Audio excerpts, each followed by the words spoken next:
उत्तर प्रदेश की राजनीति में सुल्तानपुर का एनकाउंटर मुझे लगता है पीछा नहीं छोड़ रहा।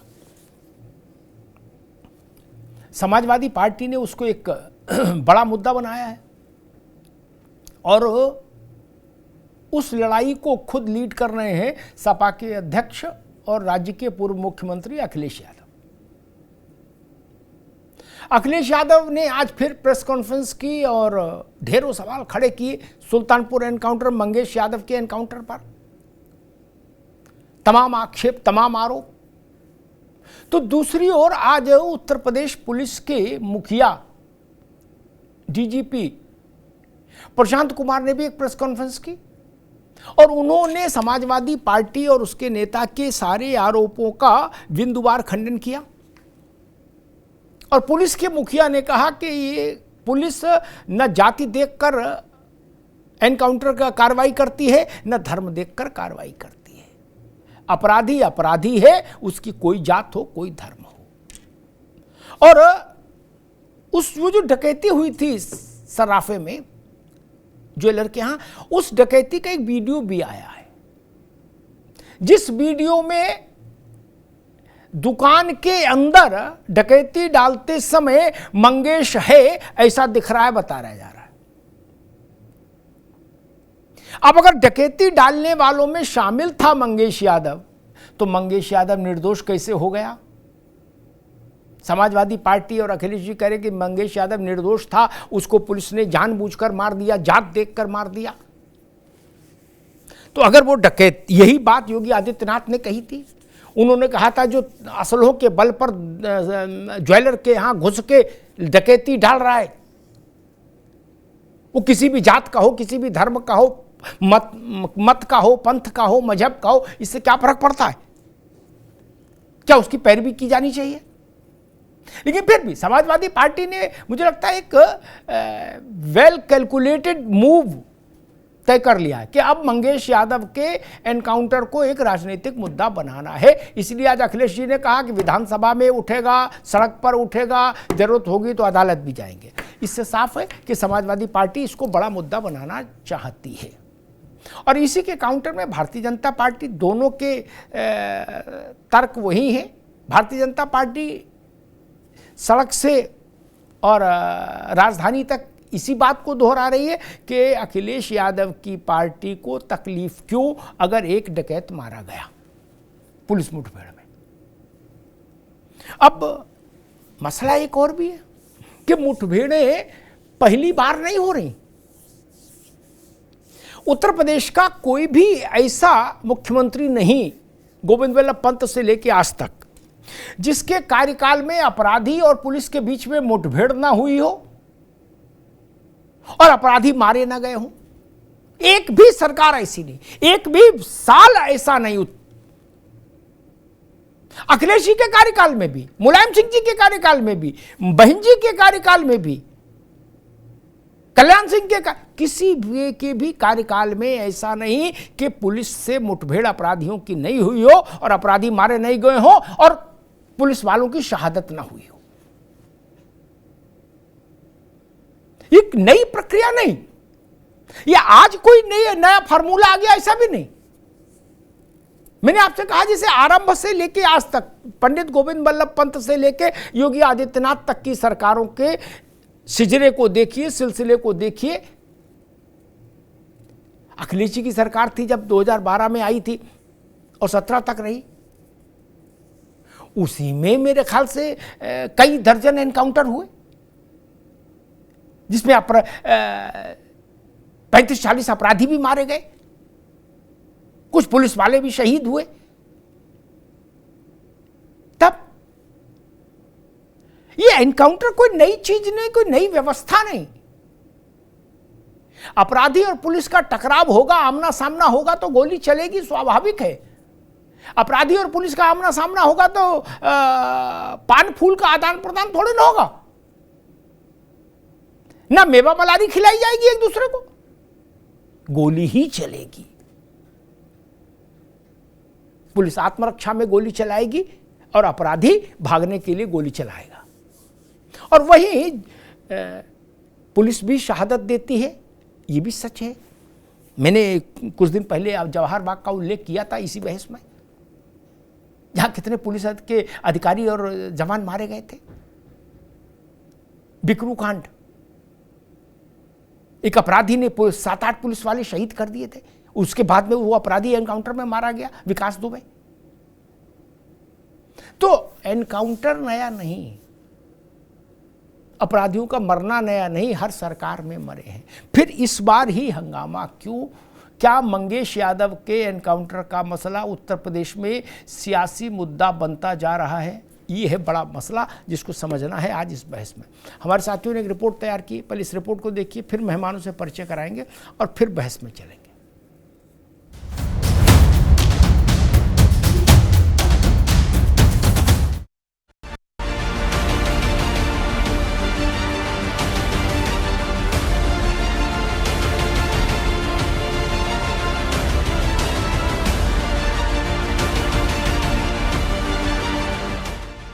मॉनसून के इस मौसम में भी उत्तर प्रदेश के सियासी गलियारों में तपिश इन दिनों बेहद बढ़ी हुई है, क्योंकि एक तरफ से वार होता है तो दूसरी ओर से पलटवार। और कुछ ऐसा ही हुआ फिर एक बार। अखिलेश यादव के निशाने पर फिर सरकार। मठाधीश और माफिया में कोई ज्यादा फर्क नहीं होता।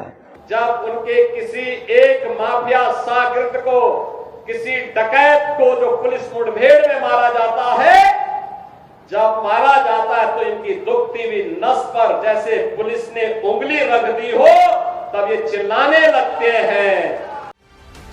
दरअसल सपा मुखिया अखिलेश यादव ने अयोध्या से लेकर सुल्तानपुर तक सरकार को कटघरे में खड़ा कर दिया। सुल्तानपुर एनकाउंटर पर फिर सवाल उठाते हुए कहा कि ये हत्या है। एक तरफ तो जहां ये लूट मची उत्तर प्रदेश में, वहीं अन्याय की सब सीमा टूट गई हैं।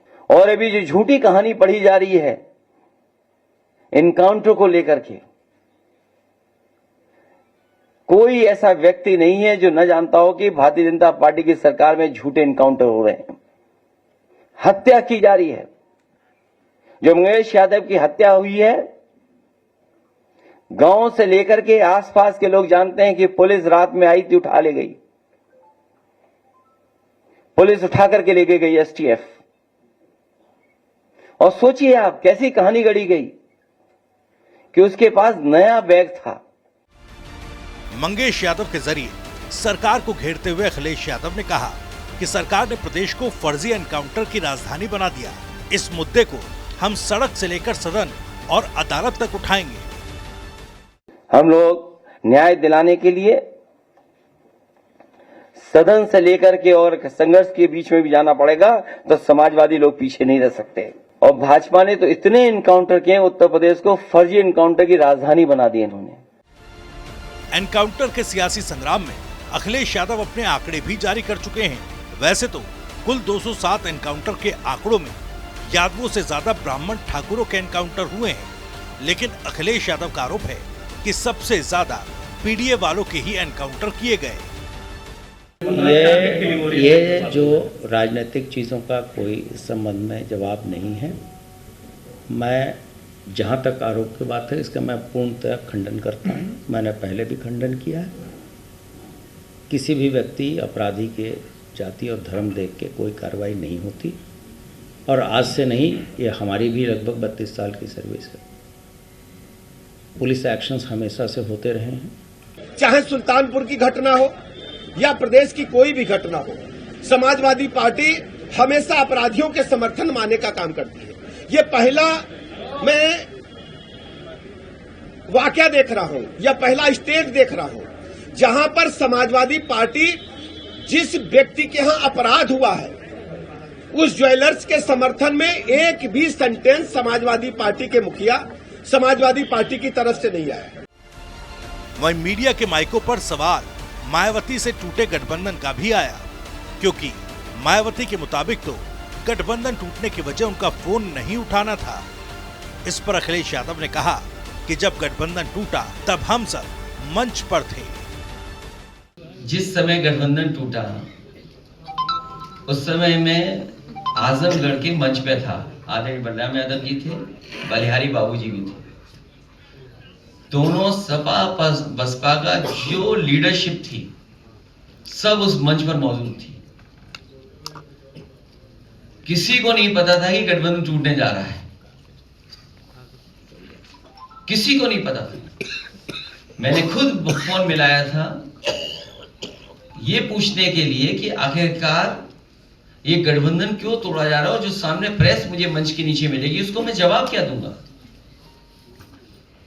तो कभी कभी लोग अपनी बात को छिपाने के लिए भी इस तरह की बातें रखी जाती हैं।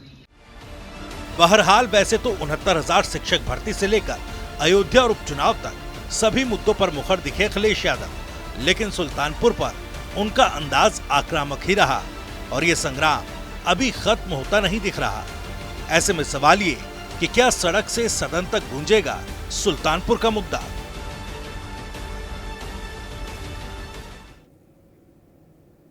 मेहमान साहब का परिचय करा दें। एसएन सिंह साहब हैं, भारतीय जनता पार्टी के प्रवक्ता। एसएन सिंह साहब का स्वागत है। अशोक यादव जी हैं, समाजवादी पार्टी के प्रवक्ता। अशोक जी का स्वागत है। राघवेंद्र द्विवेदी हैं, प्रवक्ता एसबीएसपी के। राघवेंद्र जी का स्वागत है। अरविंद सिंह जी हैं, राजनीतिक विश्लेषक। अरविंद भाई का बहुत बहुत स्वागत। अरविंद जी, आपसे बात शुरू करूंगा। मुझे लग रहा है कि अब ये पॉलिटिकल इशू बन गया मंगेश यादव एनकाउंटर, और इसमें पालेबंदी बिल्कुल साफ हो गई। एक और समाजवादी पार्टी है, दूसरी ओर भारतीय जनता पार्टी है। कई बार कुछ ऐसी घटनाएं होती हैं जो राजनीतिक इशू बन जाती हैं, और जिस तेवर से या जो इंडिकेशन समाजवादी पार्टी की तैयारी से मिल रहे हैं, जैसा आज अखिलेश जी ने भी कहा कि विधानसभा में उठाएंगे, सड़क पर उठाएंगे, जरूरत होगी तो अदालत भी जाएंगे, लेकिन इस मुद्दे को उठाएंगे जरूर। लग रहा है कि अब ये मुद्दा आने वाले समय में उत्तर प्रदेश में एक बड़ा राजनीतिक मुद्दा बनेगा। सरकार कह रही है कि डकैत मारा गया है, सपा को तकलीफ क्यों है। सपा कह रही है कि बेगुनाह था, इसको पुलिस ले जाके पुलिस ने कत्ल कर दिया। कैसे देख रहे हैं इस पूरी कहानी को अरविंद जी?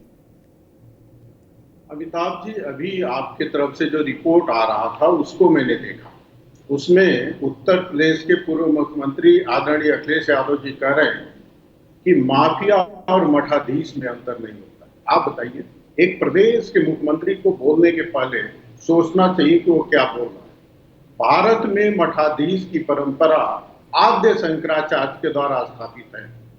788 ईस्वी में जब उनका जन्म हुआ तो उसके बाद 8 वर्ष की उम्र में वो सन्यासी निकले और पूरे भारत वर्ष में घूम घूम कर देश को एकीकृत करने का काम किया, और राष्ट्रीय एकता और अखंडता बनाए रखने के लिए, सांस्कृतिक एकता अखंडता बनाए रखने के लिए भारत वर्ष के चारों दिशाओं में चारों मठ की स्थापना की। गोरक्षपीठ, इस देश में जो मठ है वो गोरक्ष परंपरा के अंतर्गत आता है। आपको आदित्यनाथ जी से कोई शिकायत होगी, वो मुख्यमंत्री, आप शिकायत करिए, आपको अधिकार है। लेकिन हिंदुओं के मठों पर आपकी हैसियत कहां से आती है, आपकी इतनी औकात कहां से आती है अखिलेश यादव जी, कि आप एक मठ परंपरा पे बैठे व्यक्ति के खिलाफ आप बयान देते हैं। अमिताभ जी, आप कल्पना कर सकते हैं अखिलेश यादव जी के अंदर इतनी साहस है, इतनी हिम्मत है कि वो किसी अन्य मजहब और धर्म के परंपरा पे कोई उंगली उठा दे, वहां के पैगंबरवाद पे कोई उंगली उठा दे, वहां के किसी मूल्य और मौलवी के ऊपर उंगली उठा दे। हैसियत नहीं है, और यदि उठाएंगे तो कल ही सर तन जुदा के नारे लगने शुरू हो जाएंगे। तो मैं तो ये कहता हूं कि राजनीति में आप विरोध करिए, लेकिन आपको होश नहीं खोना चाहिए, और आपके ऊपर एक बड़ी जिम्मेदारी रही है, और अभी उत्तर प्रदेश के जनता ने आपको आशीर्वाद दिया है, उसका भी ध्यान रखना चाहिए। आपके अंदर विनम्रता आना चाहिए, लेकिन संपूर्ण हिंदू समाज के मठों के खिलाफ जाके आप बयानबाजी ठीक है अरविंद जी, अभी रुकना होगा, ये बर्दाश्त नहीं। और मुझे 30 सेकंड और दीजिएगा, मैं पूरा करूं। दूसरा जो प्रश्न पूछा था मैं 30 सेकंड में पूरा कर दूंगा। दूसरा, मुझे आश्चर्य नहीं है, समाजवादी पार्टी की परंपरा रही है अपराध और अपराधियों के साथ खड़े होने। याद करिए 2005 जब मुलायम सिंह जी मुख्यमंत्री होते थे तो उत्तर प्रदेश में 2 विधायकों की निर्मम हत्या हुई थी, एक कृष्णानंद राय या दूसरा राजू पाल, और दोनों जगह जो हत्यारा था उसके साथ मुलायम सिंह, और मुलायम सिंह की सरकार खड़ी थी। बाद में न्यायालय ने कहा, ठीक है अरविंद जी, दोबारा में आएंगे। ठीक, अभी रुकना होगा, दोबारा में आएंगे, अभी रुकना होगा। कृष्णानंद राय के हत्या में मुख्तार अभी रुकना होगा। राघवेंद्र जी, अपराध में जात आ गई, हालांकि खेल नया नहीं है। मैंने पिछली बार इसी विषय पर बहस थी तो कहा था कि जब छबिराम मारा गया था तो स्वर्गीय शरद यादव ने प्रेस कॉन्फ्रेंस की थी और उन्होंने तकलीफ बताई थी कि मोहर सिंह, माधव सिंह, जनक सिंह, लुकमान, इन सब में किसी को नहीं मारा गया, चूंकि ठाकुर थे और अपर कास्ट थे, ये ओबीसी था डाकू, इसलिए इसको मार दिया गया। तो ये किस्सा पुराना है, लेकिन फिर से मुझे लग रहा है जाति और अपराध ये विषय आगे आ गया। अमिताभ जी देखिए, अपराधी किसी जाति का हो, किसी धर्म का हो, किसी संप्रदाय का हो, अपराधी अपराधी होता है। अगर अपराध करता है उत्तर प्रदेश में, तो उत्तर प्रदेश की पुलिस अब वो पुलिस नहीं है। उत्तर प्रदेश की पुलिस पिछली सरकारों में जिस प्रकार उसके हाथ बंधे थे, उस तरह के अब हाथ नहीं बंधे हैं। माननीय महाराज जी जब से मुख्यमंत्री हुए हैं, तब से उत्तर प्रदेश पुलिस को छूट है कि अपराधियों के साथ सख्ती से निपटा जाए, जिसका नतीजा आज ये है कि हमारी बहू बेटियां, हमारे व्यापारी, हमारे शिक्षक, हमारे छात्र, हमारे व्यवसायी सब निश्चिंत होकर अपना काम कर रहे हैं। समाजवादी पार्टी हर चीज में राजनीति करना चाहती है, चाहे वो अपराध हो, चाहे वो तमाम ऐसे मुद्दे हो, उनको खींचना चाहती है।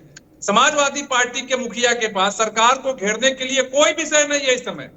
वो केवल तुल पकड़ाना चाहती है कि एक यादव अपराधी मारा गया तो समाजवादी पार्टी का कष्ट है। एक यादव अपराधी देवरिया में मारा जाता है, अखिलेश यादव चले जाते हैं। तमाम ऐसे अपराधी पूरे उत्तर प्रदेश में मारे जाते हैं, समाजवादी पार्टी का कोई डेलीगेशन या समाजवादी पार्टी के अध्यक्ष नहीं जाते। क्यों नहीं जाते? क्योंकि वो यादव नहीं होता, मुस्लिम नहीं होता। और मुझे लगता है कि समाजवादी पार्टी को अगर जनता ने थोड़ा बहुत आशीर्वाद लोकसभा के चुनाव में देने का काम किया है, तो वो ज्यादा अति उत्साह में है। और अति उत्साह में होकर किसी जाति धर्म संप्रदाय को गाली देना, उंगली उठाना, ये कतई बर्दाश्त नहीं करेगी जनता। और जो उपचुनाव है उत्तर प्रदेश में, जो उपचुनाव है, उसी उपचुनाव में इनको पता चल जाएगा कि इनकी जो पीडीए है, पीडीए फैक्टर, जो परिवार डेवलपमेंट अथॉरिटी चला रहे हैं, उसका क्या नतीजा होगा। अगर समाजवादी पार्टी अगर यादव को गुंडा मानती है, तो मैं तो कहता हूं कि खुल के चैलेंज करे। अगर और भी लोग उसमें हो, चाहे जिस जाति के हो, जिस धर्म के हो, हमारे बीजेपी के भाई बैठे हैं, सरकार किसी को नहीं कहिए कि आप जाति देख के मारो। अगर अगला गोली चलाएगा पुलिस पे, तो पुलिस चूड़ी नहीं पानी है, पुलिस सख्ती से निपटना जानती है। ठीक है राघवन जी, ठीक है। जिस सरकार में ये कहा जाता था कि यादव को बकस देना है, मुस्लिम को बकस देना है, इसमें किसी को राघवन अभी रुकना होगा, राघवन अभी रुकना होगा। ठीक, सबको निपटना। ठीक, अब मैं अशोक जी के पास चलूंगा, फिर एसएन सिंह के पास आऊंगा। अशोक जी, बात भाजपा से लड़ाई हो, राजनीतिक तू में हो, सब चलता है, लेकिन मुझे लगता है कई बार चीजों को वहां तक ले जाने की कोशिश क्यों की जाती है जो एक धर्म को आहत करे। अरविंद सिंह ने ठीक बात उठाई, मठाधीश और माफिया में अंतर नहीं, ये जरूरी था कहना। मठाधीश, मठ का आधीश, उसकी एक परंपरा है सारे मठों की, उनका वैसा ही मठाधीश कोई जब बनता है तो वैसा ही उसका पट्टाभिषेक होता है, जैसे राजा का राज्याभिषेक होता है। ये वो परंपरा है, उसको माफिया से जोड़ दिया नहीं। भारत में सैकड़ों मठ हैं, कर्नाटक की पूरी सामाजिक व्यवस्था मठों पर आधारित है। आपने सारे मठों को बता दिया जो मठाधीश हैं और माफिया बोले वो एक ही हैं, कोई फर्क नहीं। अशोक जी, कैसे संभव है? नहीं अमिताभ जी, देखिए, जो हमारे राष्ट्रीय अध्यक्ष जी ने जिस परिप्रेक्ष्य में कहा है बात, उस बात को आप भी जान रहे हैं, अरविंद जी भी जान रहे हैं, पूरे प्रदेश की जनता भी जान रही है। अशोक भाई, परिप्रेक्ष्य में भी आप किसी दूसरे, जैसे मैंने राहुल जी के लिए कहा था कि वो कहते मूर्तियां यूजलेस हैं, मंदिर में पावरलेस हैं, हमने कहा ऐसा किसी दूसरे धर्म के लिए भी बोल दो, बोले नहीं बोलेंगे। परिप्रेक्ष्य कोई हो, वैसे ही मठाधीश माफिया है। क्या ऐसा हम कोई दूसरे धर्म के लिए बोल सकते हैं आप? जी अमिताभ जी, देखिए, कोई भी व्यक्ति अगर एक उंगली उठाता है दूसरे की तरफ, तो अपनी तरफ 4 उंगलियां उठती हैं। आपको याद होगा, बहुत दिन की बात नहीं है, जनवरी का महीना पिछले साल का, जब राम मंदिर का उद्घाटन हो रहा था, तो शंकराचार्य लोगों का कितना सम्मान ये लोग किए, पूरा देश ने देखा। तो शंकराचार्य मठाधीश लोगों का सम्मान भाजपा न सिखाए किसी को, ये सिर्फ राजनीतिक लोगों को, चाहे मोदी जी को शंकराचार्य बना दें, चाहे मोदी जी को जो मन वो बना दें चुनाव के लिए। और दूसरी बात देखिए, जब भी कोई व्यक्ति अमिताभ जी संविधान की शपथ लेता है मुख्यमंत्री के लिए, प्रधानमंत्री के लिए, तो सबसे पहला दायित्व तो उसका होता है कि उस संविधान का निर्वहन करे। आज एसटीएफ हो चाहे कोई भी फोर्स हो, वो सब किसी की प्राइवेट आर्मी नहीं है अमिताभ जी, कि फलाने ने कहा उसको जाके ठोक दो तो ठोक दिया। वो एसटीएफ हो या कोई भी फोर्स हो, वो संवैधानिक दायित्वों से बंधी हुई। भाई आप कोई ऑर्डिनेंस ला दीजिए कि हम एसटीएफ को संवैधानिक दायित्वों से मुक्त कर दे रहे हैं, वो फलाने के अधीन रहेगी। अब फलाने जिसको चाहेंगे एसटीएफ उसको ठोक देगी, या तो किसी से ठोकवा देगी असला देके। ऑर्डिनेंस लगा दें, एक ऑर्डिनेंस जारी कर दे योगी सरकार, तो ठीक है, फिर आप करिए कराइए। लेकिन अगर आप संविधान का शपथ लिए हैं और एसटीएफ या कोई भी एजेंसी उस संविधान के दायरे में ही रह के काम कर सकती है। दूसरी बात यहाँ पे तमाम कही जा रही है कि पुलिस ने चूड़ी नहीं पहना है, एसटीएफ ने चूड़ी नहीं पहना है, कोई अपराधी अटैक करेगा तो हम चुप थोड़ी बैठेंगे। अरे अमिताभ जी, बचपन में हम लोग प्रतियोगिता करते थे, स्टोरी मेकिंग कंपटीशन, कहानी बनाओ प्रतियोगिता। आप भी बड़े सीनियर जर्नलिस्ट हैं, यहाँ बैठे हो सब लोग सीनियर हैं, सब ऐसे ही चल रहा अमिताभ जी, कहानी बनाओ प्रतियोगिता, निबंध लिखो प्रतियोगिता। तो एसटीएफ भी वही कर रही होगी, सरकार भी यही कर रही है। लेकिन जनता जिस दिन स्टोरी मेकिंग कंपटीशन में भाग ले ली ना अमिताभ जी, 43 सीटों पे 63 सीटों से 33 पे ला दिया ना, 62 से 33 पे, तो जनता जब स्टोरी मेकिंग कंपटीशन में पार्टिसिपेट कर लेगी तो जो प्राइवेट आर्मी चलाने की जो कोशिश हो रही है योगी सरकार के द्वारा, ये सब प्राइवेट आर्मी धरी की धरी रह जाएगी अमिताभ जी, मैं बता रहा हूं आपको। और जनता ने इस चीज को संज्ञान में लिया है, क्योंकि जब बात 69,000 शिक्षक भर्ती की होती है या बात जो है जाति आधार पर ठोकने की बात होती है, तो जनता सब जानती है। ठीक है अशोक जी, ठीक है, सब जानती है। ठीक अशोक जी, दो बातें कह के मैं एस एन सिंह साहब के पास आऊंगा, दोबारा में जब अवसर आए तो उस पर जवाब देने की कोशिश करेगा। गोविंद बल्लभ पंत से लेके योगी आदित्यनाथ तक के कार्यकाल में कोई कार्यकाल ऐसा नहीं रहा, बल्कि कोई वर्ष ऐसा नहीं उत्तर प्रदेश के इतिहास में जिसमें पुलिस और अपराधियों की मुठभेड़ न हुई हो, अपराधी न मारे गए हो, पुलिस शहीद नहीं हुई हो। ठीक, कोई ऐसी नहीं। हर जात धर्म मत मजहब पंथ के लोग मारे, अपराधी मारे गए। अखिलेश जी मुख्यमंत्री थे तब भी एनकाउंटर हुए, मुलायम सिंह जी मुख्यमंत्री थे तब भी एनकाउंटर हुए, मायावती जी मुख्यमंत्री थी तब भी एनकाउंटर हुए, राजा विश्वनाथ प्रताप सिंह मुख्यमंत्री थे तब भयंकर एनकाउंटर हुए। इतने एनकाउंटर हुए कि पूरी धरती थर्रा गई थी। तब वो कांग्रेस के मुख्यमंत्री थे, है ना, जिनके साथ आपका अलायंस है। नारायण दत्त जी के समय में एनकाउंटर किसके समय में नहीं हुए? तब जो एनकाउंटर हुए वो प्राइवेट आर्मी ने किए थे क्या? वो भी उत्तर प्रदेश की पुलिस ही कर रही थी, कर रही थी ना। और आंकड़े सबको पता है, उनको हम यहां क्यों दोहराएं? तो आप करो तो लीला और दूसरा करे तो ये तो ठीक नहीं ना मित्र। हर के रिजीम में एनकाउंटर हुए और एनकाउंटर होना भी चाहिए। अपराधी से पुलिस का सामना हो जाएगा, भैया कैसे हो, प्रणाम प्रणाम, ये होगा क्या? अरे अपराधी गोली चलाएगा तो गोली चलेगी ना। और फिर भी मैं एक बात कहूंगा कि उत्तर प्रदेश के मुख्यमंत्री से राजनीतिक प्रतिस्पर्धा ठीक है, लेकिन उसके लिए ये कतई अस्वीकार्य है कि आप ये कह दें अशोक जी कि मठाधीश और माफिया में कोई अंतर नहीं। ये अक्षम्य चीज है, ये उचित नहीं है। ये भारत के मन पर ठेस लगाने वाली बात है। गांव गांव मठ है, शहर शहर मठ है, छोटा है चाहे बड़ा है। ये कोई कैसी बात है भाई? टीले वाली मस्जिद के इमाम के लिए आप ऐसा बोल सकते हैं? नहीं बोल सकते। नहीं अजमेर शरीफ की चिश्ती के लिए बोल सकते हैं? नहीं, जबकि वहां बवाल बहुत है। देवा शरीफ के लिए बोल सकते हैं? नहीं। कलियर पीर के लिए बोल सकते हैं? नहीं। अशोक जी नहीं बोलेंगे ना, कोई परपेक्ष नहीं बोलेंगे। आपकी लड़ाई भाजपा से है, ठीक है, होनी भी चाहिए, दो दो हाथ करिए, लेकिन मठों को बीच में मत लाइए। वो दूसरी चीज है। दूसरे लोग की चीज है। मठ में चुनाव नहीं होता ना, और मठ हिंदू मुसलमान का भी, अरे पार्टियों का भी नहीं होता। आप तो आजमगढ़ से हैं अशोक भाई, बाबा गोरखनाथ के मठ में, गोरक्ष पीठ में कौन नहीं जाता है? क्या वहां मुसलमानों के पास दुकानें नहीं है अंदर, है ना? क्या हर पार्टी का आदमी वहां जाता नहीं है, पूरब का? उसको आप माफिया से मत जोड़िए, वो चीज अक्षम्य हो जाएगी और आपके लिए ही नुकसानदायक होगी।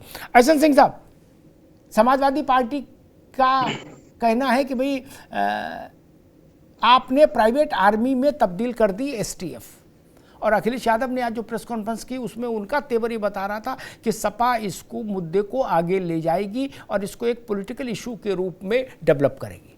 कैसे काउंटर करिएगा? अमिताभ जी देखिए, होता क्या है, जब आदमी दिन में सोता है और अंधेरा हो जाता है तो उसको समझ में ही नहीं आता है कि अंधेरा हो कैसे गया, क्योंकि वो तो सोया था, दिन में था। मुख्यमंत्री अपने कालखंड में, उनके समय के डीजीपी कहते हैं कि मुख्यमंत्री जी का आदेश था कि एक जाति के लोगों पे कार्रवाई नहीं करनी है, लेकिन जब अब वो देखते हैं कि यहाँ तो जाति नहीं, यहाँ तो जो अपराधी होते हैं उन पे कार्रवाई होती है, तो अखिलेश यादव जी ऐसे बयान देने लगते हैं। अब बयान देखिए कैसे कैसे देखते हैं। अब मठ को माफिया से जोड़ देंगे, अच्छी बात है भाई, आप जोड़ सकते हैं, क्योंकि आप तो साधु सन्यासियों को भी चिरंजीवी कहे। अखिलेश यादव जी यही थोड़े न रुके, उन्होंने तो कहा काशी में लोग अंतिम समय में जाते हैं, और उससे भी आगे एक कदम बढ़ गए। उन्होंने तो रामचरितमानस की पुस्तक अपने सामने जलवाने का कार्य किया। क्या कार्रवाई की? कोई कार्रवाई नहीं की। उन्होंने कहा कि हर व्यक्ति का अपना निजी राय होता है, तो हिंदू धर्म को समय समय पर अपमानित करना, मठ मंदिरों को बुरी दृष्टि से देखना, साधु सन्यासियों को चिरंजीवी कहना, ये अखिलेश यादव की पुरानी आदत है। आप देखिए, आपने कितनी अच्छी बात कही अमिताभ जी कि सबके कालखंड में अपराधियों पर कार्रवाई होती है। आदरणीय अखिलेश यादव जी के समय में भारत 13 में इनकी सरकार थी, भारत 13 में 181 इनकाउंटर होते हैं, 13-14 में 148 इनकाउंटर होते हैं, और 14-15 में 192, 15-16 में 206, 16-17 में 180, 2017-18 में 164 इनकाउंटर होते हैं। तो क्या ये माना जाए कि अखिलेश यादव जी जो भी इनकाउंटर किए वो जाति देखकर किए, या उनकी सरकार में जो पुलिस ने इनकाउंटर किया वो जाति धर्म मत मजहब देखकर कार्य किया? ऐसा सवाल तो किसी ने उठाया नहीं। होता क्या है अमिताभ जी, जो जैसी पढ़ाई लिखाई जैसा कुछ आप सुने रहते हैं उसी को बार बार कहते हैं। जिस भाषा को हम नहीं जानते हैं उसको कैसे कहेंगे? अमिताभ जी तो पिछले शो में एक सवाल पूछे थे, उस सवाल बनता है कि क्या रामवृक्ष यादव जो डिप्टी एसपी की हत्या किया, वहां 27 निर्दोषों की जान लिया, क्या उसने पूछा कि आप मिश्रा हैं, आप पांडे हैं, आप सिंह हैं, आप गौड़ हैं, आप निषाद हैं, इस नाते हत्या किया, ये अपराधी था इस नाते किया? दूसरी बात मैं कहूंगा, मुख्तार अंसारी और अतीक अहमद, ये दोनों जो भी अपराध किए, क्या वो इस नाते किए कि हिंदू धर्म पे अपराध कर रहे हैं, या अपराधी के नाते अपराध किए? क्या ये पूछा जाए, क्या एक मुस्लिम ने हिंदू को मारा कि अपराधी ने किसी व्यक्ति को मारा? दोनों में बहुत अंतर है। हुआ क्या है अमिताभ जी, समाजवादी पार्टी को कुछ समझ में नहीं आ रहा है। समाजवादी पार्टी को इसलिए नहीं समझ में आ रहा है अमिताभ जी कि सारे प्रयास अथक हो गए, किसी भी तरह से उनको सत्ता मिल नहीं रही है, तो अब वो नैरेटिव गढ़ने का कार्य कर रहे हैं। हिंदुओं को जातियों में बांट दीजिए, एक धर्म को इकट्ठा कर लीजिए। हिंदू जब जाति में बढ़ जाएंगे तो कोई उस बराबर होगा नहीं, और किसी तरह से अपनी सरकार और सत्ता बना लीजिए। आप पूछिए अमिताभ जी, जिसकी सरकार में ये कहा जाता है कि भारत माता डायन होती है, आप उस पर एक शब्द नहीं बोलते हैं। जिसकी सरकार में निहत्थे राम भक्तों पर गोली चला दी जाती है, जिसकी सरकार में 700 दंगे होते हैं और 700 दंगे में सबसे ज्यादा मुस्लिम लोग मारे जाते हैं, जहां पे दंगा होता है, जिनकी दुकानें बंद होती हैं, वो प्रभावित होते हैं, वो आज कैसे नैरेटिव गढ़ने का कार्य कर रहे हैं? ये सारा नैरेटिव इसलिए गढ़ा जा रहा है कि कैसे भी कुर्सी मिल जाए। लेकिन अमिताभ जी, कुर्सी ऐसे नहीं मिलती है ना। आपने कहा जनता जनार्दन होता है, जनता मूल्यांकन करती है और जनता देखती है कि भैया पीडीए का नारा देने वाले पिछड़ा, दलित और अल्पसंख्यक की बात तो करते हैं, लेकिन कार्य सिर्फ अल्पसंख्यक की करते हैं। नहीं तो अयोध्या में पिछड़ा भी थी, पीड़िता भी थी, लेकिन आप तो अल्पसंख्यक के साथ खड़े हो गए, आपने खड़ा हुआ नहीं। अभी हमारे एक मित्र कह रहे थे कि हिंदू मुस्लिम, हालांकि ये डिबेट में नहीं कहना चाहिए, फिर भी आदरणीय अमिताभ जी, 86 जो हिंदुओं का इनकाउंटर हुआ और 61 मुस्लिम का, हिंदू मुस्लिम नहीं, एक अपराधी सिख 2 और अन्य 34 लोगों का। इन्होंने कहा ठाकुर ब्राह्मण की बात, ब्राह्मण 20, ठाकुर 18 और यादव 16 हुए हैं। किसका ज्यादा किसका कम? मैं तो अमिताभ जी इससे बड़ी बात एक कहूंगा, कल को अखिलेश जी ये भी कहेंगे क्या कि अब हॉस्पिटल में ज्यादा मौत जो है वो फला समाज की हो रही है। अब डॉक्टर तो जो है वो देख ही नहीं रहे फला समाज को। ये तो धन्य कही अमिताभ जी परमात्मा की कि सूर्य चंद्रमा को अखिलेश जी से इतना दूर रखा है, नहीं तो वो तो कहते कि फला जहां पे इस जाति के लोग हैं वो तो सूर्य अपना प्रकाश ही नहीं दे रहा, चंद्रमा अपना प्रकाश ही नहीं दे रहा है, हवा अपनी वायु को नहीं फैला रहा है, गंगा उधर से एहसन सिंह साहब अभी ठीक है, इसको कैसे आएंगे दोबारा में, अभी रुकना होगा। अरविंद सिंह जी, हर शासन में एनकाउंटर होते हैं। एनकाउंटर एक सामान्य प्रक्रिया है। अपराधी को पकड़ा जाएगा, उसको की घेराबंदी की जाएगी, तो स्वाभाविक है अधिक अपराधी ये तो कहेगा नहीं कि हाँ जी आ गए, आपने घेर लिया, बोले हम आ रहे हैं, ऐसा तो कहेगा नहीं। वो अपनी क्षमता भर प्रतिरोध करेगा तो पुलिस को आत्मरक्षा में गोली चलानी पड़ेगी। और ये हर मुख्यमंत्री के शासनकाल में हुआ। फिर हंगामा इस बार इतना ज्यादा क्यों? और हर शासन में जो अपराधी मारे गए उसमें सब जाति के लोग हैं, सारे मजहबों के लोग हैं। कोई शासनकाल ऐसा मैं नहीं देखता जिसमें केवल एक जाति के लोग हों, एक धर्म के लोग हों। No, not at all. फिर इस बार हंगामा क्यों? देखिए, कहा तो ये जाता है और आदर्श स्थिति तो ये होनी चाहिए कि अपराध को जाति और मजहब से दूर रखा जाना चाहिए। अपराधी अपराधी होना चाहिए और उसके खिलाफ कड़ी से कड़ी कार्रवाई होनी चाहिए और इसका सबको समर्थन करना चाहिए। लेकिन अमिताभ जी, जिसकी राजनीति जाति और मजहब के आधार पर चलती हो, वो बिना इसको लाए कैसे रह सकता है? और खासकर समाजवादी पार्टी का तो चरित्र ही अपराध और अपराधियों के साथ खड़ा रहने का रहा है। और जब मैं कभी भी बोलता हूं और आरोप लगाता हूं तो अनर्गल आरोप नहीं लगाता हूं, तथ्य और प्रमाण के साथ लगाता हूं।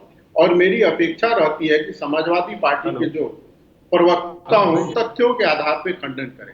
आप बताइए अमिताभ जी, 2005 में जब राजू पाल की हत्या हुई, आदरणीय मुलायम सिंह यादव मुख्यमंत्री थे।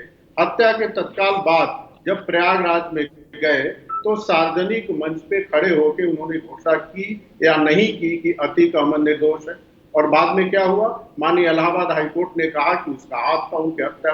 तो आप बताइए, हत्या हो और मुख्यमंत्री जाके डीजीपी, आईजी और पुलिस कप्तान के सामने कहे अपराधी के बारे में निर्दोष है, तो राज्य की स्थिति क्या होगी? और क्यों नहीं कहा जाएगा कि वो सरकार अपराधियों के साथ खड़ी थी? दूसरा उदाहरण मैं देना चाहूंगा कृष्णानंद राय का। तत्कालीन पुलिस अधिकारियों का, चाहे आईपीएस शैलेंद्र सिंह हो या दूसरे वरिष्ठ अधिकारी हो, ऑन मीडिया ऑन रिकॉर्ड उनका बयान है कि मुलायम सिंह यादव के ऑफिस से समाजवादी पार्टी के सरकार का निर्देश रहता था कि ये मुख्तार के खिलाफ कोई कार्रवाई नहीं होनी चाहिए किसी भी कीमत पर। वो जेल के अंदर से खुलेआम अपना नेटवर्क चलाता था। ये आरोप नहीं, ये तथ्य है। इस पर समाजवादी पार्टी कुछ नहीं बोलती है, उल्टा भारतीय जनता पार्टी पे आरोप लगाती है। आप लगाइए, भारतीय जनता पार्टी आज शासन में है, आप विपक्ष में है, विपक्ष का काम है सरकार का को घेरना। लेकिन मैं पूछना चाहूंगा, ये फर्जी इनकाउंटर जो होता है उसका लिस्ट कहां बना है? और अखिलेश जी ने एक भी इनकाउंटर, विपक्ष के नेता हैं, बड़े नेता हैं, वरिष्ठ नेता हैं, आपका काम था तथ्य जमा करके आप न्यायालय में जाते। कपिल सिब्बल को तो आपने भेज रखा है राज्यसभा में, सुप्रीम कोर्ट के बड़े वकीलों में से एक है। एक भी आप प्रूव नहीं कर पाए हैं कि कोई फर्जी इनकाउंटर हुआ है और सारे इनकाउंटर की जुडिशियल जांच हुई है, एक भी फर्जी नहीं पाया गया है। उसके बाद भी ये आरोप लगाना, ये कहा जाएगा कि केवल आप राजनीति चमकाने के लिए जाति और मजहब के आधार पर ठीक है अरविंद जी, ठीक है अरविंद जी, अभी रुकना होगा। अशोक भाई, अशोक यादव जी, वही प्रश्न आपसे। हर सरकार के कार्यकाल में एनकाउंटर होते हैं, होते रहे हैं, हो रहे हैं और होते भी रहेंगे। और हर जाति धर्म के अपराधी मारे जाते रहे हैं एनकाउंटर्स में, और हमारे पुलिस बल के बहादुर जवानों की भी शहादत होती रही है। फिर इस बार इतना हंगामा क्यों? अमिताभ जी, आपने किसी ऐसे मुख्यमंत्री का नाम अगर बता दें तो मुझे भी जीके बढ़ जाए, जो 16 अपराधियों में खड़े होके विधानसभा में 2 अपराधी का नाम लेता हो और एक यादव एक मुसलमान का। कोई अगर इतिहास में कोई ऐसा मुख्यमंत्री हो तो बता दें कृपया, निवेदन आपसे है, अरविंद जी से भी निवेदन है। दूसरी बात, एक देहाती में कहावत है, मारे बड़ियरा रोवे न दे, मतलब बड़ा आदमी मारे रोने भी न दे। आप ही बताइए, ये जो ज्ञान दे रहे हैं अरविंद जी, ये ज्ञान कम से कम एसटीएफ को दे देते कि वो अपराधियों में जात न देखती। ये ज्ञान कम से कम सुन लीजिए, मैं सुन रहा, मैं बताइए आपकी बात अपने टाइम में बोलिएगा। अभी रुक जाइए अरविंद जी, अभी रुक जाइए, अभी केवल अशोक जी की बात। अरविंद जी अपनी बात, अभी केवल अशोक जी आपकी बात जा रही है, आप बोलो जी। हाँ देखिए, मैं वही कह रहा था कि आप ये जो ज्ञान दे रहे हैं यहाँ पे टीवी बैठ के कि अपराधी की कोई जात नहीं होती ना, एकदम नहीं होती।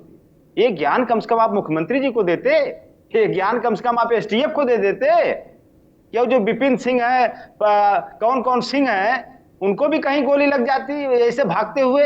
ये वो सब फूल लेके आए थे पुलिस के पास कि भैया ये फूल का गुलदस्ता लो और हमको पकड़ के अंदर कर दो।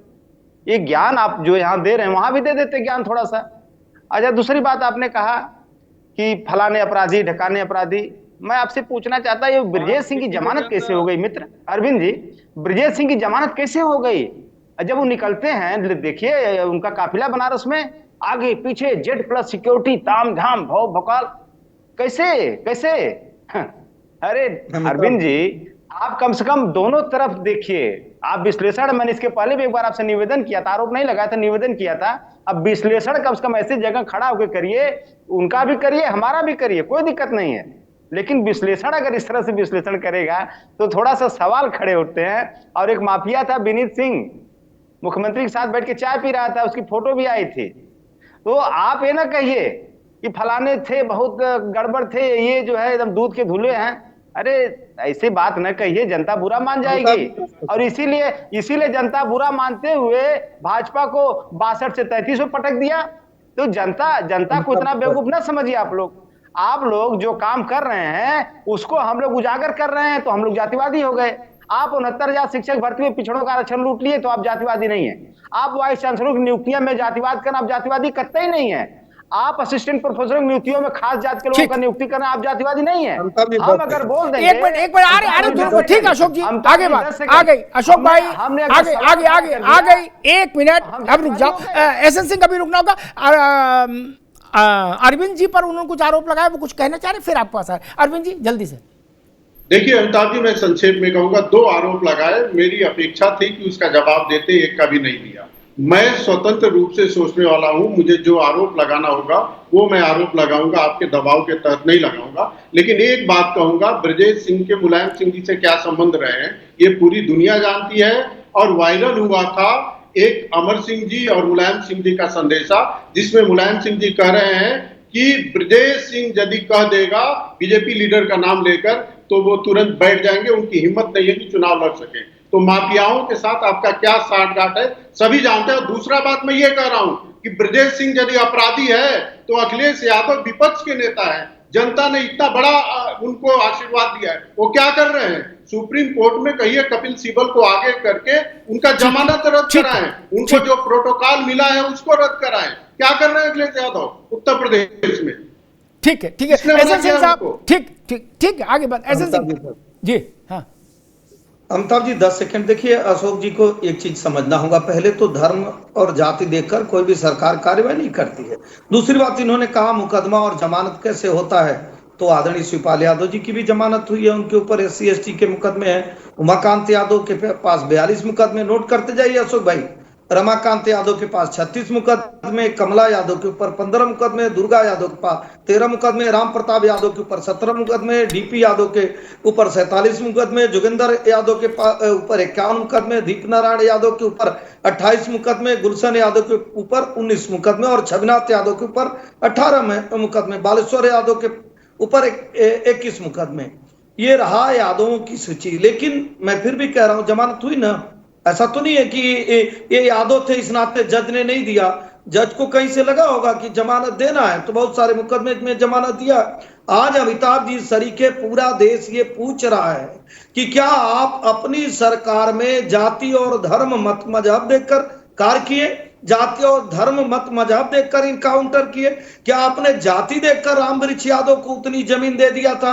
क्या आपने जाति देखकर रामवृक्ष यादव को इस लायक बना दिए कि वो 27 लोगों की हत्या कर दिए? क्या आपने धर्म देखकर अतीक अहमद को इतना बनाया कि वो बहन मायावती जी के साथ गेस्ट हाउस जैसा कांड किया, उसके बाद भी माननीय बना दिए? क्या आपने धर्म देखकर मुजफ्फरनगर के दंगे कराया, जिसमें जो मुख्य आरोपी था उसको हेलीकॉप्टर से बुलाकर चाय पिलाकर भेजने का कार्य किया? तो ये सारा कार्य आपकी सरकार में होता है। इस नाते आपको ऐसा लग रहा, इस विभेद को आप समाप्त करिए और जानिए कि 2017 से 22 तक उत्तर प्रदेश में पूज्य योगी आदित्यनाथ जी की सरकार कैसे चली, उसको लेकर हम जनता के पास गए। जनता ने कहा बहुत अच्छी सरकार चली, ऐसी सरकार चलनी चाहिए। एक अतीक अहमद जो अपने ही धर्म के 2 बच्चियों को मदरसे से ले आता है, जिसके ऊपर FIR दर्ज नहीं होता है, पुलिस कहता है मेरी हाथ बंधे हैं, कप्तान कहता है मेरे हाथ बंधे हुए हैं, जिसकी सरकार में सभी IAS इकट्ठे भी हो जाते हैं, जो नोएडा अथॉरिटी के चेयरमैन होते हैं, उनकी पिटाई धुनाई कुटाई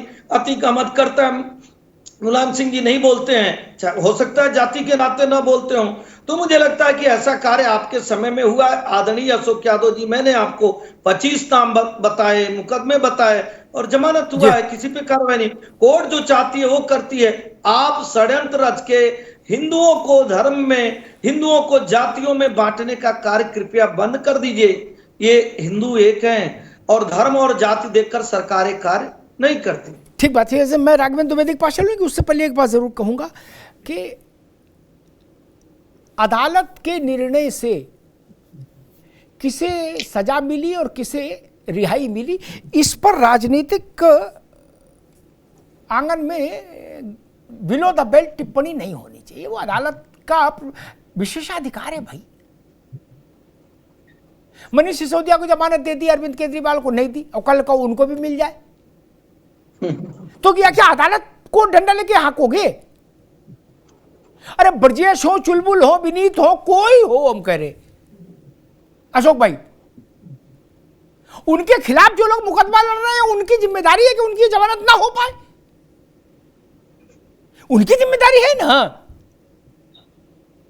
और फिर भी अदालतें जमानत देती है।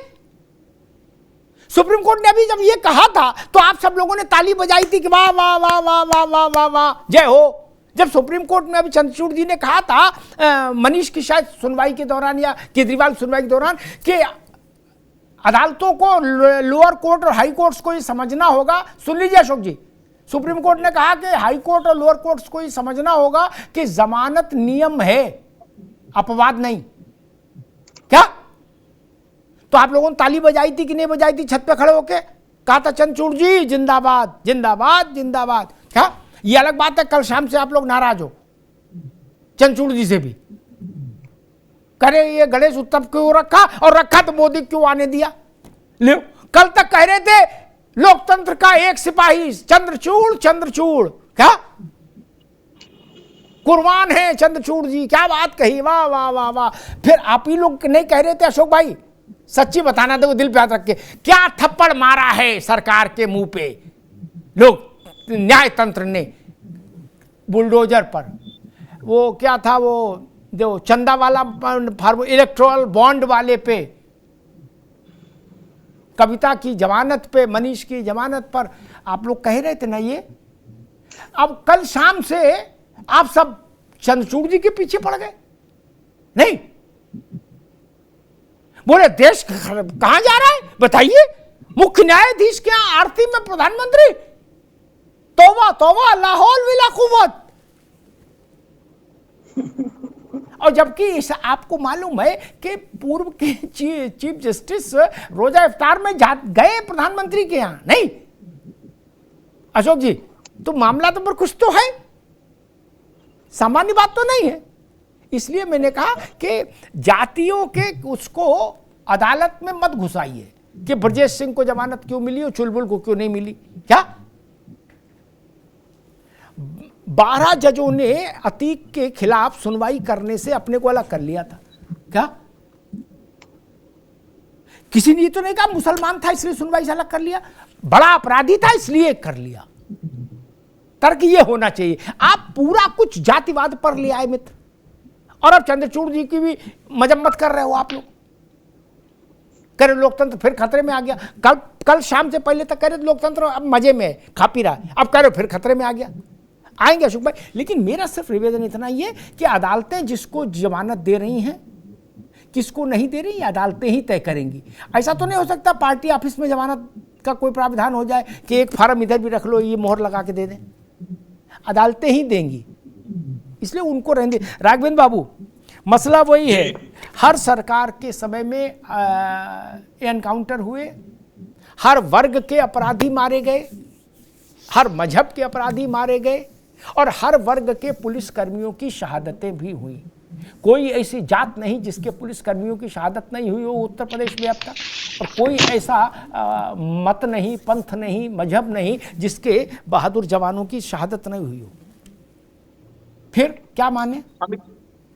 अमिताभ जी, अभी अशोक यादव जी जो समाजवादी पार्टी के काबिल प्रवक्ता हैं, उन्होंने कहा कि बीजेपी और एनडीए सरकार शंकराचार्यों का अपमान करती है। मैं इनसे कहना चाहूंगा, जरा कोई एक ऐसा वीडियो आपके पास उपलब्ध हो जिसमें सरकार के पुलिस और सरकार के लोग शंकराचार्य को लाठी से पीट रहे हैं। अरे आपको तो शर्म आना चाहिए। अभी इसी बरसात के महीने में जो बनारस में आप लोग पिछले सरकार रहते हुए क्या किए शंकराचार्य के ऊपर, इतनी लाठी बरसवाए, वही गणेश प्रतिमा का विसर्जन नहीं करने दिए। तो जिसका शीशे का घर होता है वो दूसरे की खिड़की नहीं तोड़ा करते। अशोक भाई, आप अपनी करतूत जो है दूसरी सरकार को उंगली दिखा के नहीं छिपा सकते। और आपके सरकार में क्या हुआ, जनता ने त्रस्त होकर पिछली सरकारों से आपको पूर्ण बहुमत दिया। 2012 से 2017 तक जनता कितनी त्रस्त थी, 2014 में भी देख लिए आप, सरकार रहते लोकसभा में टाँटा फिस हो गए। 17 में पूर्ण बहुमत की सरकार थी, कांग्रेस पार्टी ऐसे पार्टी से गठबंधन करना पड़ा, आपको जनता ने नकार दिया। 19 में वही हाल हुआ, 22 में भी वही हाल हुआ, और 24 में अगर थोड़ा बहुत जनता अगर आपके ऊपर मन बना रही है तो इतना मत फड़फड़ाइए कि जनता को आपका पर काटना पड़े। और उपचुनाव है, उपचुनाव में आप बहुत ज्यादा हिंदू, मुस्लिम, यादव और अन्य जातियों का नाम मत लीजिए। एनकाउंटर आपके भी सरकार में हुए हैं, आपके भी मुख्यमंत्री सरकार चलाते हैं और चलाते थे, अभी विपक्ष में है। मुझे लगता है कि विपक्ष में जो आपके नेता हैं, नेता विपक्ष, उनको आना चाहिए और सदन में इस बात को उठाना चाहिए कि इन मुजरिमों का अगर जमानत हो गया तो इनको लेके जाइए सुप्रीम कोर्ट, जमानत निरस्त कराइए। अभी अरविंद जी कह रहे थे, ठीक कह रहे थे, आप लोग केवल जब चुनाव आता है तो राजनीतिक रोटी सेकने चले आते हैं, और चुनाव जब बीत जाता है तो एसी कमरे में बंद हो जाते हैं। जनता को आप लोग केवल मूर्ख समझते हैं, और जनता को जब चुनाव आता है तो नया नया सब संविधान बचाओ, आरक्षण बचाओ, और जब जनता को आपकी जरूरत होती है, जनता आपको विपक्ष में बैठाई जनता का आवाज उठाने के लिए, तो आप दिल्ली मूव कर लेते हैं, उत्तर प्रदेश छोड़ के चले जाते हैं। तो जनता सब जानती है और जनता उपचुनाव में भी आपका जवाब देगी। ठीक है राघवेंद्र भाई, अशोक यादव जी, पर जो बाकी लोग कह रहे हैं उसका उत्तर तो दीजिएगा, लेकिन एक प्रश्न बड़ा बुनियादी खड़ा होता है कि ये विषय आपने कई बार उठाया, वो नाम मुझे सब याद हो गए, रट गए, है ना, और वो सोशल मीडिया का भी विषय है, व्हाट्सएप यूनिवर्सिटी का भी है कि, लेकिन उन सबकी जमानतें निरस्त कराने के लिए अगर आपको लगता है अनुचित है, हायर कोर्ट में मूव कर सकते हैं। नहीं, जमानत सरकार यानी पुलिस किसी को गिरफ्तार करके कोर्ट तक ले जा सकती है क्या, उसके बाद वो जेल जाएगा कि नहीं जाएगा या वहीं से लौट जाएगा, ये इजलास ही तय करेगी, अदालत ही तय करेगी। आपकी सरकार में भी, भाजपा की सरकार में भी, कांग्रेस की सरकार में भी, और किसी की सरकार हो, ये इसके अलावा कोई और व्यवस्था है क्या अशोक जी? अमिताभ जी, देखिए, इसमें मुझे कुछ बताने की जरूरत नहीं है, क्योंकि आपसे अगर ये सब चीज मुझे अगर बताना पड़ेगा तो मुझे लगता है कि मुझे नहीं करना चाहिए बात, लेकिन फिर भी अगर आप पूछ रहे हैं तो मैं इतना आपको पता जो चीज है वही चीज मैं बता रहा हूँ कि एजेंसियां जमानत का विरोध करती हैं या जमानत के नाम पे चुप हो जाती हैं, उसी आधार पे कोर्ट भी मजबूर हो जाती है कभी कभी जमानत देने के लिए और न देने के लिए। दूसरी बात, अभी हमारे सुहेल देव के मित्र ने बहुत अच्छी सी बातें कही। देखिए, हम तो ज्यादा नहीं पूछेंगे, बस यही पूछेंगे कि वो योगी जी को दोबारा भीख मांगने की ट्रेनिंग के लिए कब आप भेज रहे हो? अरे हमने तो अखिलेश यादव को भेज दिया सर भाई, भाई भेज दिया हमने अखिलेश यादव को। अखिलेश यादव उत्तर प्रदेश की विधानसभा से भाग गए, दिल्ली भाग गए। पेपर लीक करवाने वाले तुम लोग यार, paper leak mafia, paper leak करवाने वाले यहाँ। अरे तो क्यों नहीं सरकार को घेरते हो? सरकार को घेरना चाहिए ना, पेपर लीक माफिया है तो घेरिए सरकार को। क्यों इसी कमरे में बैठे हैं? आप घेरिए ना हमारे विधायक को, आप घेरिए सरकार को। आपके पास कोई पेपर लीक करवा रहे हैं बताओ पहले राघवेंद्र जी, पेपर लीक करवा रहे हो कि नहीं? इस प्रदेश के बच्चों का भविष्य तुम लोगों ने अंधेरे में डाला है कि नहीं? बताओ आज जनता के सामने बता दो आप कि पेपर लीक कराने वालों को तुमने संरक्षण दिया कि नहीं? तुम्हारा विधायक पेपर लीक करवा रहा है कि नहीं? तुम्हारा राष्ट्रीय अध्यक्ष पेपर लीक करने वालों को संरक्षण दे रहा है कि नहीं? आप बताओ, आप बताओ। पेपर लीक करने वाले पार्टी के छोटे से प्रवक्ता, पेपर लीक कराने वाले पार्टी के प्रवक्ता, इस प्रदेश की जनता ने दौड़ा दौड़ा के इलाज करेगी चुनाव में।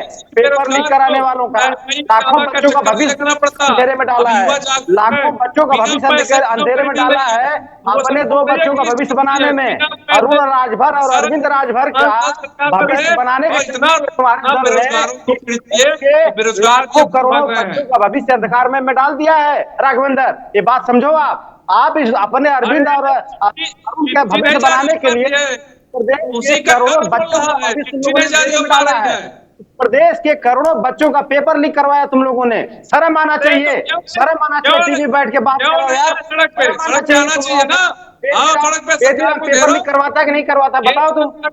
बेदीराम पेपर लीक करवाता है कि नहीं करवाता? बताओ, बताओ। उसने स्वीकार किया कि नहीं करवाया? बताओ, बेदीराम ने पेपर लीक करना स्वीकार किया कि नहीं किया? आप बता दो। अगर आपके अंदर नैतिकता बची है तो बताओ कि मेरा विधायक पेपर लीक करवाता है। अगर तुम्हारे अंदर नैतिकता बची है तो बताओ कि मेरा राष्ट्रीय अध्यक्ष पेपर लीक कराने वालों को संरक्षण देता है। और बताओ कि मेरी पार्टी के लोग प्रदेश के करोड़ों बच्चों का भविष्य अंधकार में किए हैं। आप बताओ इस बात को। आप बताओ कि आपके पार्टी के लोगों ने करोड़ों बच्चों का भविष्य अंधकार में किया है। आप बताओ इस बात को ना जनता, सरकार को घेरो, ले आओ प्रूफ। दोनों मित्रों को रोकूंगा, अशोक जी को भी रोकूंगा, राघवेंद्र जी को भी रोकूंगा। दोनों। एहसन सिंह कुछ कहना चाह रहे थे जी। अमिताभ जी, मैं कहूंगा अशोक जी पानी उनी पी लें, तब तक मैं अपनी बात करूं, नहीं तो मेरे बीच में भी बोलने लगेंगे। आदरणीय अशोक जी, आप देखिए, आदरणीय मुलायम सिंह जी ने स्वकेंद्र व्यवस्था क्यों किया? स्वकेंद्र व्यवस्था आदरणीय मुलायम सिंह जी ने क्यों किया बताइए? इसीलिए तो किया। आप देखिए कितने लोगों का भविष्य उन्होंने खराब किया। आदरणीय अमिताभ जी, अभी हमारे अशोक जी ने कह रहे थे कि एजेंसियां और सरकार नहीं चाहती, इसलिए जमानत हो जाती है और इसलिए वो आदमी बचा रहता है। मुझे लगता है आज स्पष्टता से आदरणीय अशोक जी ने इस बात को माना। हम तो कह रहे हैं कि अशोक जी अपना पता दें, हम मिठाई भेजेंगे। कि अतीक अहमद के लिए वकील इसीलिए नहीं मिलता था कि मुलायम सिंह जी बचाना चाहते थे। मुख्तार अंसारी की जमानत इसीलिए हो जाती थी, उनके ऊपर कोई कार्रवाई नहीं होती थी कि समाजवादी पार्टी के लोग आज उनके साथ खड़े थे। 12-12 जज इसलिए बदल जाते थे कि सरकार शिद्दत से उनके साथ खड़ी होती थी। तकलीफ इस बात की नहीं है, तकलीफ इस बात की, अमिताभ जी जानते हैं, एक बड़ा जोक चल रहा है गांव में। जोक ये चल रहा है कि मिठाई वाला कह रहा है भैया कल को अखिलेश यादव आ जाएंगे और लगेंगे पूछने आप किस जाति के हो, हम लोगों की तो दुकानें बंद हो जाएंगी। मतलब अब प्रदेश में मिठाई वाला भी जाति के हिसाब से किस चौराहे पे कितनी मिठाई की दुकान होगी, कितना जो है पालिश करने वाले की दुकान होगी, कितना दूसरे तरह की शॉप होगी जहां साबुन और वो सब मिलेंगे। ये सब क्या समाजवादी पार्टी को जनता इस लायक बना दी है अमिताभ जी कि अब उनके पास कोई कार्य नहीं रहा, इसी तरह के कार्य करेंगे। और आदरणीय अमिताभ जी, मैं तो कहूंगा कि प्रदेश के दुखहाली के लिए अगर कोई एकमात्र दोषी था तो वो समाजवादी पार्टी थी। खुशहाली का कार्य तो पूज्य योगी आदित्यनाथ जी किए ना। ठीक है एहसन सिंह, अब रुकना होगा। एहसन सिंह, समय कम है, रुकना होगा। अरविंद जी, एहसन सिंह जी आगे बात, अभी रुकना होगा। अरविंद जी, मसला फिर वहीं आकर खड़ा हो गया। हम सरकार में होते हैं तो कहते हैं कि नहीं एजेंसियों पे हमारा कोई नियंत्रण नहीं, कोर्ट आज़ाद है, एजेंसियां आज़ाद हैं। विपक्ष में है तो करे ना जी वो तो सब सरकारी मैनिपुलेट कर देती है, इसलिए अपराधियों की जमानत हो जाती है। नहीं, देखिए अमिताभ जी, अशोक जी तो अनुभवी व्यक्ति है, इनको पता होना चाहिए कि एक बार जब मामला कोर्ट के समक्ष आ जाता है तो कई बार एजेंसियां न भी चाहें तो कोर्ट छोड़ता नहीं। अशोक यादव जी, आपको याद है जब बम ब्लास्ट करने वालों पर से मुकदमा वापस लेने की कोशिश आपके सरकार ने आदरणीय अखिलेश यादव जी के लीडरशिप में की थी, तो न्यायालय ने क्या कहा था? न्यायालय ने मना कर दिया था और न्यायालय ने डांट भी लगाया था।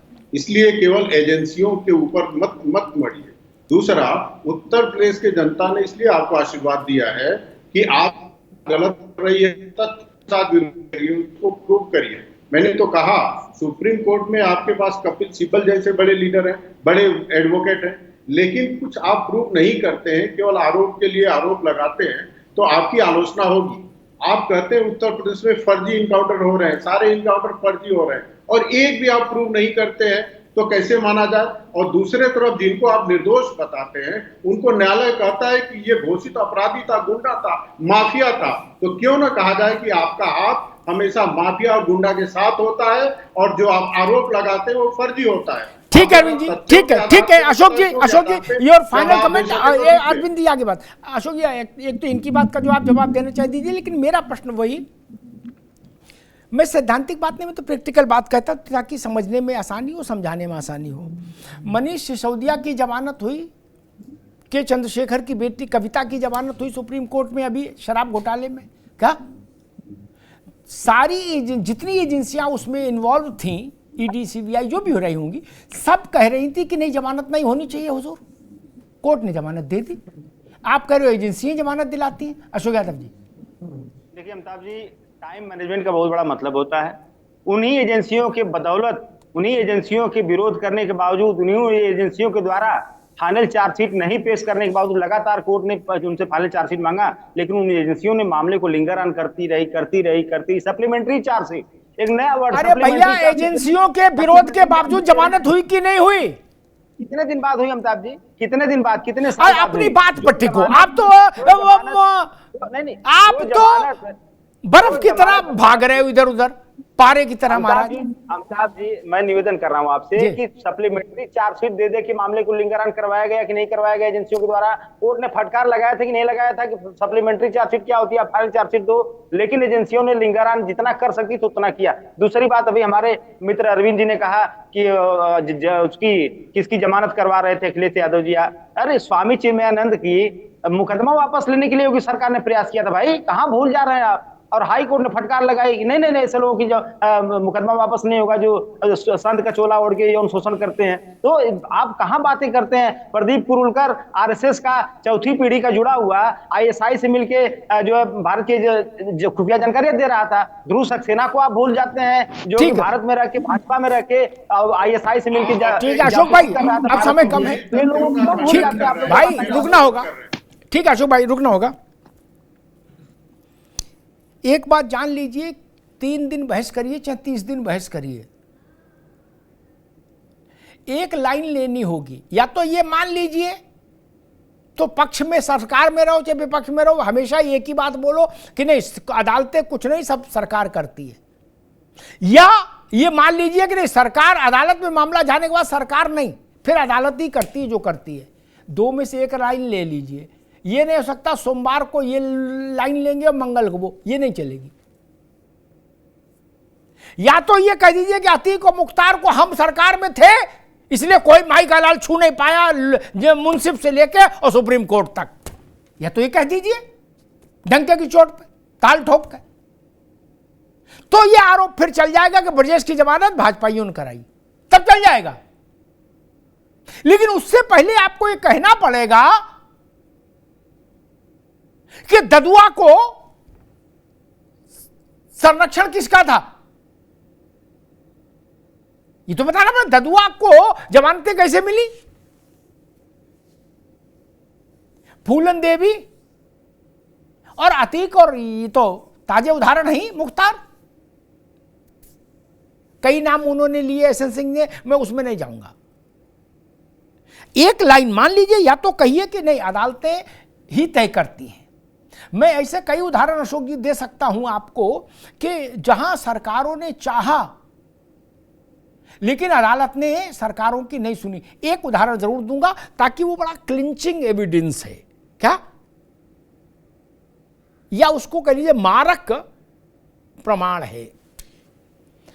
आप जानते होंगे, शायद आप पूरब से पश्चिम में एक बीजेपी के नेता अब हैं इस वक्त बीजेपी में, अशोक यादव, ठीक। तो एक बार मुलायम सिंह जी के खिलाफ वो मुकदमा चुनाव लड़ने का ऐलान कर दिए क्या, और घोसी कमरिया कुछ चक्कर था, ठोक दिए ताला। अच्छा, वो भी अपने ढंग के नेता थे। मुलायम सिंह उनके कद में जमीन आसमान करता था, लेकिन थे वो भी यादव, और रिश्तेदारी नातेदारी सब उसी इलाके में उनकी भी। उनके ऊपर 66 मुकदमे ठोक दिए गए। कितने अशोक जी? 66। क्या?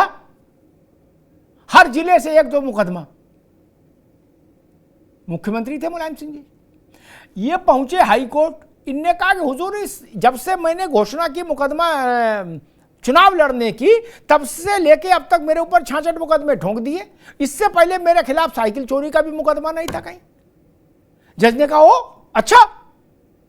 सरकार ने वहां कहा कि नहीं ये बहुत बड़े अपराधी हैं।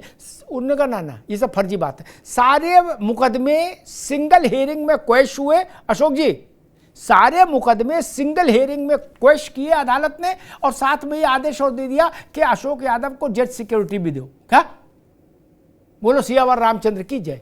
तब अगर सरकार कर सकती तो फिर अशोक यादव जेल में देती कि तुम्हारी हिम्मत है मुलायम सिंह के खिलाफ चुनाव लड़ोगे और घोसी कमरिया करोगे। नहीं कर पाए ना, नहीं हुआ ना। आज बड़े बड़े ब्यूरोक्रेट जेल के चले गए। बाबू सिंह कुशवाहा जेल रह लिए, छोटे आदमी थे। बाबू सिंह छोटे आदमी थे क्या मायावती के समय में? सब उदाहरण है मित्र। अरविंद केजरीवाल का तो उदाहरण सामने ही है। जब वो छूट जाते हैं तो कहते हैं लोकतंत्र जिंदाबाद, जब फिर दोबारा जेल चले जाते हैं तो कहते हैं कि सब मिले हुए हैं जी। ये नहीं चलेगा ना। एक लाइन लो। अब फिर आज के विषय पर आता हूं। मैं फिर उसी बात को दोहराऊंगा, कोई सरकार ऐसी नहीं और ऐसी होनी भी नहीं चाहिए। बड़ी बात कह रहा हूं, कोई सरकार ऐसी आनी भी नहीं चाहिए, ईश्वर न करे कभी आए, जो ये कहे कि नहीं अपराधी गोली चलाएगा फिर भी पुलिस उसको वॉकओवर दे देगी। ऐसा नहीं होना चाहिए। अपराधी गोली चलाए तो उसका प्रत्युत्तर होना चाहिए। जानवर भी आदमखोर हो जाता है तो उसको गोली मारने का आदेश होता है। अशोक यादव जी, क्या एक सवाल पूछा गया था कि ये तय कौन करेगा कि ये आदमी जिए कि मरे? पुलिस की अदालतें। आपके गठबंधन से मैं उनको बताना चाहता हूं कि उनकी भी सरकारें नहीं और आपकी भी सरकारें नहीं। उनके राज में डिसाइड कौन करता था जब मुठभेड़ होती थी? क्या मुठभेड़ में जज साहब भी जाते थे? क्या किसी मुठभेड़ में जज साहब को भी बैठा के ले गए, बोले जज साहब तुम तुरंत वहीं ऑर्डर दे देना, शूट हिम? ऐसा तो नहीं हुआ ना। तब राहुल जी ने पूछा था कि कौन तय करेगा। मैं उनको भी विनम्रता के साथ कहूंगा, जिस ढंग से एनकाउंटर नेहरू जी के समय में होते थे उसी ढंग से आज हो रहे हैं भैया। एनकाउंटर तो एनकाउंटर है। पहले न्यायिक समीक्षा अनिवार्य नहीं थी, एसओपी नहीं थे एनकाउंटर के, अब हैं। जुडिशियल इंक्वायरी होगी, मजिस्ट्रेट की इंक्वायरी होगी। मैंने पहले भी अरविंद जी से कहा था कि आपको जिस भी एनकाउंटर पर संदेह है प्रमाण जुटाइए, अदालत के दरवाजा खटखटाइए, सारे अधिकारी नप जाएंगे। लेकिन जात और मजहब की राजनीति अपनी जगह, ऐसा खेल नहीं खेला जाना चाहिए जिसमें किसी धर्म को लांछित करने की बू आए। मठाधीश और माफिया में कोई अंतर नहीं। ये वक्तव्य बहुत वर्षों तक इस देश के सनातनियों को, हिंदुओं को चुभता रहेगा। जिस पीठ के लिए, जिस मठ के लिए कहा गया, अगर वही रेफरेंस है गोरक्षपीठ, गोरक्षपीठ का इतिहास जानते हैं आप? आज की पीठ है क्या? उसके प्रति करोड़ों लोगों की आस्था आप जानते हैं। खिचड़ी का पर्व होता है तो लगता है कि जन समुद्र उमड़ आया गोरखपुर में बाबा गोरखनाथ को खिचड़ी अर्पित करने के लिए। उन पर ऐसा आक्षेप लगेगा क्या? उस पीठ पर, उस मठ पर? भारत में ऐसे ऐसे मठ जिन्होंने राजाओं को संरक्षण दिया, राजाओं को संबल दिया। दक्षिण में तमाम ऐसे मठ हैं। और आज भी अशोक भाई कर्नाटक में जाके देखिए, तमिलनाडु में जाके देखिए, मठों के सामने कोई पार्टी की सरकार हो, सब सारे नेता शीश झुकाते हैं कि नहीं? आपने मठ और माफिया एक बता दिया? नहीं, मठ करोड़ों लोगों के लिए प्रकाश स्तंभ का काम करते हैं। वो करोड़ों लोगों की आस्था का संबल है। नैराश्य में डूबे व्यक्ति के लिए एक दीप स्तंभ है, एक संबल है। उनको राजनीति में ना लाइए भाई, बाकी चीजें कम है क्या फरियाने के लिए? मठाधीश और माफिया एक। मैं इस शब्द था, जब मैं सुन रहा था प्रेस कॉन्फ्रेंस में, कि ये शब्द क्यों आया, इसके पीछे क्या कारण है? और राहुल गांधी वाली बात कि मंदिरों की मूर्तियां पावरलेस हैं, तो मैंने कहा था कि राहुल जी यही बात मस्जिदों के बारे में भी और गिरजाघर के बारे में भी कभी कुछ बताइए, क्या है वहां अंदर। तो आप लोग नाराज हो जाते हो, कहते हो इसी बात को पूछ दी। मंदिर के बारे में आप कुछ भी बोल सकते हैं, मठ के बारे में बोल सकते हैं, लेकिन मस्जिद के बारे में नहीं। अशोक जी, पुरानी बात से बात समाप्त करूंगा। अयोध्या का विषय चल रहा था, चंद्रशेखर जी ने एक मीटिंग बुलाई कि भाई दोनों लोग आमने सामने बैठो विज्ञान भवन में। अच्छा, चंद्रशेखर जी अपने थोड़ा अलग मिजाज के प्रधानमंत्री थे। अशोक सिंघल और सब लोग ये गए बीजेपी की तरफ से, विष्णुहरि डालमिया, अरे बीएचपी की तरफ से, और उधर से बाबरी मस्जिद एक्शन कमेटी की तरफ से शहाबुद्दीन और सब लोग, जफरयाब जिलानी एंड कंपनी आए सब। अब जो ओवैसी है ना, इनके पिताजी भी आए थे। हाँ, तो वहां किसी ने, शहाबुद्दीन ने, किसी ने कह दिया कि भाई राम जन्मे थे तो कोई सर्टिफिकेट है बर्थ का, कोई नर्स मिडवाइफ थी क्या? तो खैर उसके बाद वार्ता तो भंग हो गई, पेपर वेट चल गए हैं। चंद्रशेखर ने उसके बाद कहा भाई हम नहीं पढ़ेंगे बीच में। मैंने उस वक्त इस बात को, जहां मैं लिखता था, जिस अखबार में था, वहां मैंने इस बात को रेखांकित किया और बाद में टीवी में कई अवसरों पर बोला। आप राम से जन्म का प्रमाण पत्र मांग रहे हैं, राम के जन्म का प्रमाण पत्र मांग रहे हैं। दुनिया के अन्य चर्चित धर्मों के प्रवर्तकों के जन्म का प्रमाण पत्र मांग सकते हैं? किसी एक का भी साहस है? ये सवाल उठा सकते हैं क्या? नहीं ना। फिर राम सस्ते लगते हैं क्या आपको? आप जो सवाल मस्जिद के लिए नहीं उठा सकते, वो सवाल मठ के लिए कैसे उठा सकते हैं? आप जो सवाल इस्लाम के पैगम प्रवर्तक और क्रिश्चियनिटी के प्रवर्तक के लिए नहीं उठा सकते, वो आप राम के लिए कैसे उठा सकते हैं? न अपना बराबर रखिए, अन्यथा चिनगारी का खेल बुरा होता है। चिनगारी से बचिए, अपनी अपनी राजनीति करिए, लेकिन मठ और मंदिर की प्रतिष्ठा के साथ खिलवाड़ नहीं होना चाहिए। धन्यवाद।